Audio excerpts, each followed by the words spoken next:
ছোট করে তো নিজের জন্মদিন পালন করলাম, কিন্তু বাইরে খেতে যেয়ে যে আমার সাথে এমন হবে, খুব পছন্দের খাবার খেতে পারবো না, কিন্তু ফাইনালি খেয়ে এসেছি। কি সবই শেয়ার করব আজকের ব্লগে। তো না টেনে অবশ্যই পুরো ভিডিওটি দেখো, আশা করছি ভিডিওটি ভালো লাগবে।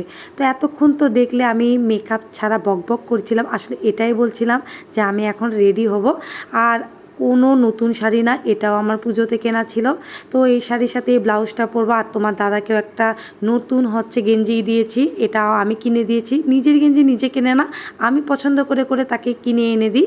তো এখন আমি আর কি সুন্দর করে সেজে গুজে নেব। তো অনেক দিন পর আর কি সুন্দর করে সাজার চান্স পাচ্ছি।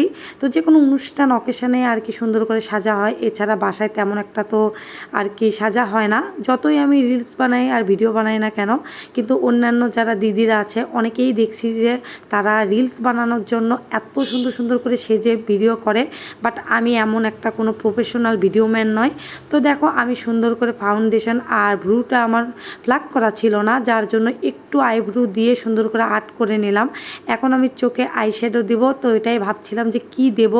আর সেই বরাবরের মতো একই কালার, আসলে আমার এই কালারটাই ভালো লাগে। এখানে কিন্তু অনেক অনেক কালার আছে, তো অনেক অনেক কালার থাকলে হবে কি, এগুলো মেকআপ করা জানতে হয়। মেকআপ একটা আর্ট, এটা সবাই পারে না, তো আমিও খুব একটা পারি না। একদম বাইরে চলার মতো যে মেকআপটা করা যায় সেটাই আমি শুধু পারি।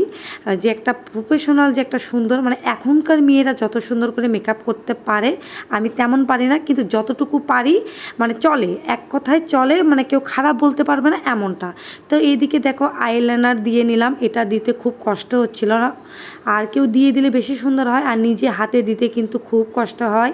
আর আইলাইনার দিতে সবচেয়ে বেশি কষ্ট হয় কি বলো তো, একটা ছোট হয়, একটা মোটা হয়, চিকন হয়। আর এই দিকে দেখো লিপস্টিক, যেটা লিকুইডটা দুটো দেখালাম, এই দুটো আমার খুব পছন্দের, কিন্তু এগুলো আমার ঠোঁটে শ্যুট খায় না। এগুলো দিলে ঠোঁটটা ফুলে যায়, কেন জানি অ্যালার্জির কারণে দিতে পারি না। এই জন্য আমাকে এই নর্মাল লিপস্টিকটা ইউজ করতে হলো। এখন টিপ দিয়ে রেডি, এখন শাড়িটা পরে নেব।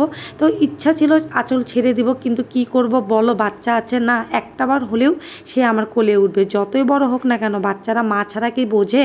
তো আঁচল ছেড়ে দিয়ে বাচ্চাকে কোলে নিলে শাড়ির অবস্থা একদম তেনা তেনা, কষ্ট হয়ে যায়। এই জন্য করার কিছু নয়, পিন আপ করে নিচ্ছি সুন্দর করে। এই যে প্যার, এটা সুন্দর করে আঁচলে থাকবে। তো কষ্ট কষ্ট করে করে নিলাম। আর হাজব্যান্ডকে অনেক মিস করছিলাম, সে আমাকে শাড়ি পরতে বরাবরই অনেক হেল্প করে। তো যাই হোক, নিজে যতটুকু পারি করে নিলাম। আর এই কানের দুলটা আমি মেলা থেকে নিয়েছিলাম। আমি আবার ঝুমকা পাগল, আমার ঝুমকা ভীষণ পছন্দ লাগে। আমার কোনো প্রকার এমনটা নেই যে ঝুমকা নেই, ছোট বড় অনেক সাইজ আছে। তবুও আমি যখনই কোথাও ঝুমকো দেখি পছন্দ মতো তো নিয়ে নিই। আর আমি গোল্ড কালারের ঝুমকোগুলো বেশি পছন্দ করি। তখন মালা আর সব কিছু রেডি, তারপর সিঁদুর দিয়ে নিলাম। তো দেখো কেমন লাগছে বলো তো, কেউ কিন্তু খারাপ বলো না, আমি কিন্তু মন খারাপ করব। আর এখানে দেখো একটা হাসির কথা বলি, এটা কিন্তু আমার নাকের নথ তো খুলে ভেঙে গিয়েছিল। তো এটাকে ভাবছি টিকলি হিসেবে ইউজ করব। তো টিকলি আর এগুলো পরে তো বাইরে যদি আমি যাই, মানুষ আমাকে নিয়ে হাসাহাসি করবে। কারণ আমরা বাসা থেকেই বের হয়েছিলাম 10টার দিকে, তবু অনেক লোক তাকিয়ে তাকিয়ে দেখছিল। আর যেহেতু বাইক নিয়ে যায় নাই, বৃষ্টি বৃষ্টি হচ্ছিল, তো বাইকে গেলে বৃষ্টিতে ভিজে যাব, যার জন্য আর কি আমরা অটোতে করে গেলাম। আর যেহেতু 10টা 10:30টার মতো বাজে, তো তোমার দাদা বললো কেকটা আগেই কিনে নিই, আসার সময় যদি দোকান বন্ধ হয়ে যায়। তো এখানে পছন্দ মতো একটা ছোট্ট কেক নিয়ে নিলাম। এখানে অনেক ফ্লেভারের কেক ছিল। আর বরাবরের মতো আমি আকবরিয়া থেকে কেক নিয়েছি, যে কোনো অনুষ্ঠানে আমি আকবরিয়া থেকেই কেক নিয়ে থাকি। আর শ্যামলির কেকগুলো অনেক ভালো, কিন্তু শ্যামলিতে এরকম তৈরি করা কেক খুব একটা কম পাওয়া যায়, মানে আইটেমগুলো কম, ডিজাইনগুলো কম, এই জন্য আমি আকবরিয়া থেকেই নিয়ে থাকি।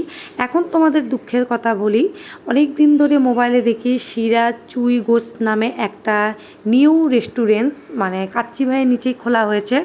তো খুব আশা করেছিলাম জন্মদিনে যে এখানে চুই ঝালে যে খাসির মাংস, সেটা রান্না করে খাবো। আর আমি যেহেতু যশোরে ছিলাম 6 মাস, সেখানে চুই ঝাল দিয়ে অনেক মাংস রান্না করে খেয়েছি, কিন্তু ইচ্ছা ছিল এই হোটেলে এসে চুই ঝাল দিয়ে খাসির মাংস দিয়ে সাদা ভাত খাবো। এদের খাবার নাকি ভীষণ লোভনীয়, ভীষণ মজা। আমরা বসেও গেলাম, কিন্তু দুঃখের বিষয় কি বলতো, এখানে হচ্ছে গরুর মাংস পাওয়া যায়। আর সবচেয়ে বড় কথা কি বলো, গরুর মাংস আর খাসির মাংস এগুলো এক হোটেলে যখন পাওয়া যায় তখন কিন্তু মিক্স হতে সময় লাগে না। এক হাতা দিয়ে দেখছে এটাও তুলছে এটাও তুলছে। আর সর্বোপরি কথা হচ্ছে এটাই যে তাদের হচ্ছে শেষ মুহূর্তে এসে মাংস একদম শেষ হয়ে গিয়েছিল। শেষ বলতে একদম বাছাই করা মাংস ছিল, একদম তোমরাই দেখো শুধু চুই ঝাল ছিল আর রসুন ছিল আর মাংস এই 2 পিস ছিল। তো তোমরাই বলো, আর সেই মাংসগুলো শুধু হাড্ডি ছিল, যার কারণে তোমার দাদার একদম পছন্দ হলো না, এজন্য এখানে আর খাওয়া হলো না। এখন আমরা একদম দ্বিতীয় ফ্লোরে চলে গেলাম, মানে চুই গোস্তের উপর তালাতে হচ্ছে কাচ্চি ভাই, তো না খেয়ে যাব এটা কি হয়? এজন্য তোমার দাদা বললো যে চলো তাহলে খাসির যে কাচ্চি সেটাই খেয়ে যাই। তো আমরা সেখান থেকে চলে আসলাম উপরে। একটু মন খারাপ হচ্ছিল, কারণ অনেক দিনের আশা ছিল খাসির মাংসের চুই ঝাল এই হোটেলে খাবো।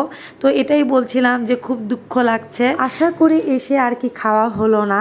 তো তোমার দাদা বলছে যে আরেক দিন নিয়ে আসবে। আর এই কাচ্চি ভাই আমি সেকেন্ডবারের মতো খাচ্ছি, মানে আমাদের অ্যানিভার্সারিতে এখানে এসে খেয়েছিলাম। এখানকার কাচ্চি ভাইয়ের যে কাচ্চি, এটা যে এত লোভনীয়, এত টেস্ট, না খেলে তোমরা বুঝবে না।